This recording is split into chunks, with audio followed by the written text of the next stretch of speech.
le souhait, c'est que quand on s'unit, c'est pour qu'on puisse trouver le bonheur. C'est pourquoi on va toujours se référer à Dieu pour qu'il nous dise que qu'en serait-il de cette union Jérémie 33, entre verset un 2, homme 3. et une femme. Parce que Dieu, lui, connaît tout ce qui peut arriver aujourd'hui, demain, dans 10 ans, dans 30 ans, Et ce qui était aussi arrivé. Voilà. D'où, c'est Dieu seul qui peut nous... Mais malheureusement, aujourd'hui, les gens ont tendance à faire comme dans le monde, alors que nous sommes les chrétiens célestes. Dieu nous a tout donné dans l'Église. On a tendance, lorsqu'on voit quelqu'un, que par un coup de foudre, c'est seulement sur le plan physique, charnel, on dit oui, je l'aime et puis on veut s'engager. C'est l'attraction, quoi. L'attraction. Mais cette union est basée sur quoi? L'attraction physique, Parce l'attrait que physique. le jour où cette attraction va diminuer, le mariage va diminuer quoi? Non, ça. C'est pourquoi il faut toujours se référer à Dieu. Donc pour les sœurs ou bien les frères qui sont désespérés, il ne faut jamais être désespéré dans la vie. Parce que la vie est faite d'épreuves. Ah non, avant d'arriver, ah non. Nous sommes dans un monde d'équivalence et de causalité. Il n'y a rien à faire. Quand tu poses un acte, il faut en assumer les conséquences. C'est vrai. Bon, qu'est-ce que cette femme, elle avait fait? Qu'est-ce qu'elle a fait de sa jeunesse? Ce jeune homme-là aussi, qui est désespéré de ne pas avoir une compagne, qu'est-ce qu'il a fait pendant sa jeunesse? De rébarbatif et aujourd'hui, pour qu'aujourd'hui, la nature, voilà, il faut en parler. Ouais. Parce que ça, ce que tu viens de dire, on peut trouver la réponse dans Ésaïe 3 à partir du verset 16. C'est-à-dire que, à partir du verset 16, et la conséquence, c'est dans Ésaïe 4, le premier verset. Oui, vas-y, Ésaïe 4, le premier verset. Oui, lis. Et cette femme saisiront en ce jour un seul homme et diront: nous mangerons notre pain et nous nous vêtirons de nos habits. Fais-nous seulement porter ton nom, enlève notre opprobre. Merci. Pourquoi 7 femmes, 1, 2, 3, 4, 5, 6, 7 femmes vont aller attraper un seul homme et dire pardon. Pardon, on va t'épouser pour que les gens cessent de nous insulter. Tu ne nous donnes rien. Nous allons nous occuper des enfants, nous avons l'argent, nous avons tout. Mais pourquoi? Pourquoi est-ce que certains hommes aujourd'hui veulent coûte que coûte avoir une femme? Qu'est-ce qu'ils ont fait en dehors de l'envoûtement? Qu'est-ce qu'ils ont fait matériellement de leur vie? Le problème se pose. Ah oui, et dans une moindre mesure, moi-même je suis concerné quelque part. Ah oui, il faut voir quand on était au lycée, ensuite à l'université, etc., etc. Qu'est-ce qu'on n'a pas fait? Si l'Éternel devait en tenir compte, comme a dit le psaume 130, si voilà, si l'Éternel, qui pourrait subsister? Personne ne peut subsister. Ce n'est pas que je condamne ces gens-là, mais notre Dieu étant un Dieu de pureté et de purification, ce que tu as fait à autrui et autrui a senti, il te pardonne, mais toi aussi tu vas goûter à ça. Il n'y a rien à faire. Si tu peux expliquer ça, c'est pas mal. Voilà. Oui, comme je remercie l'intervention de papa, pour pas bien le dire, on a tendance à oublier cela, mais tout ce que nous savons, nous le récoltons d'une manière comme d'une autre. Galates 6, 7.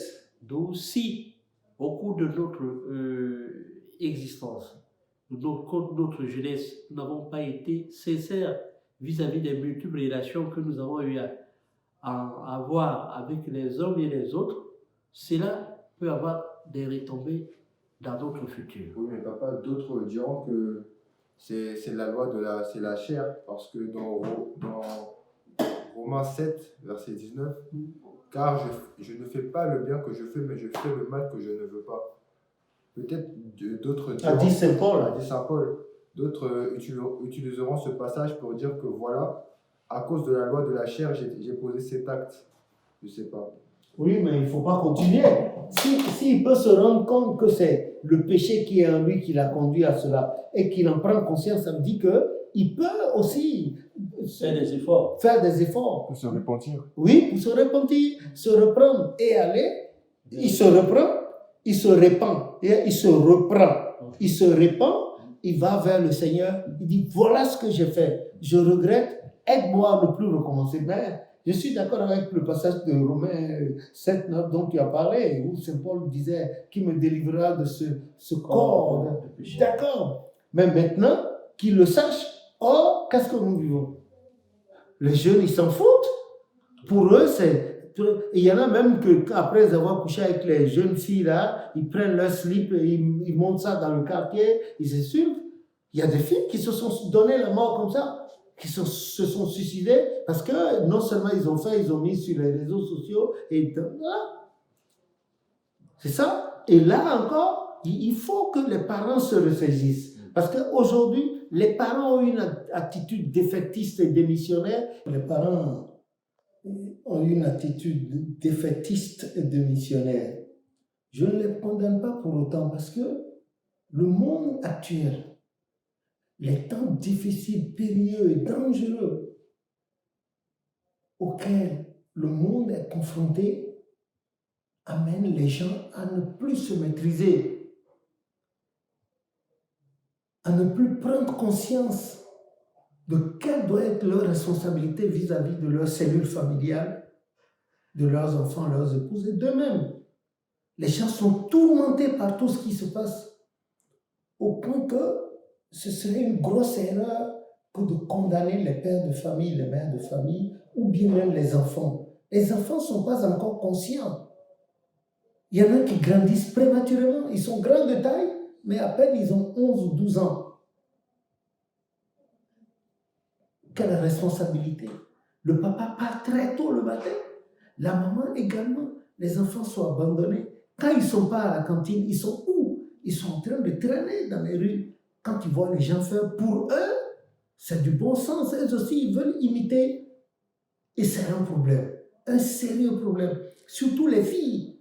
Vous voyez des petites filles, déjà à 8 ans, qui ont la poitrine, les seins, tout ça, des cheveux, tout. Et qui sont partout et qui s'habillent aussi comme des personnes âgées. Elles ne savent rien. Et puis bon, allez, le premier guyman qui est au bord de la route, qui se met à lui mijoter des trucs, bon, elle accepte. Et puis tout de suite, on en a vu, il y a plein de cas. Et tout ça, c'est le résultat, c'est la somme de ce que le monde vit en ce moment. Maintenant, en dépit de cela, nonobstant cela, il faut que les parents fassent l'effort de rentrer à la maison. Dès qu'ils ont fini le travail et qu'ils ont des petites courses à faire, qu'ils le fassent vite. Ou bien, si c'est des gens, des particuliers, ils s'arrangent pour que de façon alternative, le père c'est tantôt lui qui s'en va au travail et la mère est à la maison, c'est tantôt la maman qui s'en va, qui prend le devant et le père est à la maison. Mais moi, il y a quelque chose sur lequel je voudrais attirer l'attention des gens. Quand il y a eu le confinement un peu partout dans le monde, les gens n'étaient pas contents. 95% de la population n'était pas contente. N'était pas contente. Mais moi, je trouve que c'est bête. C'est vrai, ça restreint les libertés. Parce que les gens étaient habitués à aller où ils veulent, aller quand ou rentrer quand ils veulent. Et subitement, on leur dit non. Vous ne sortez plus. Quelque part, il y a la main de Dieu là-dedans. Dit, Lamentation de Jérémie chapitre 3 verset 37 dit, qui dira qu'une chose arrive que Dieu ne l'ait point ordonnée? N'est-ce pas de Dieu que vient le bien et le mal?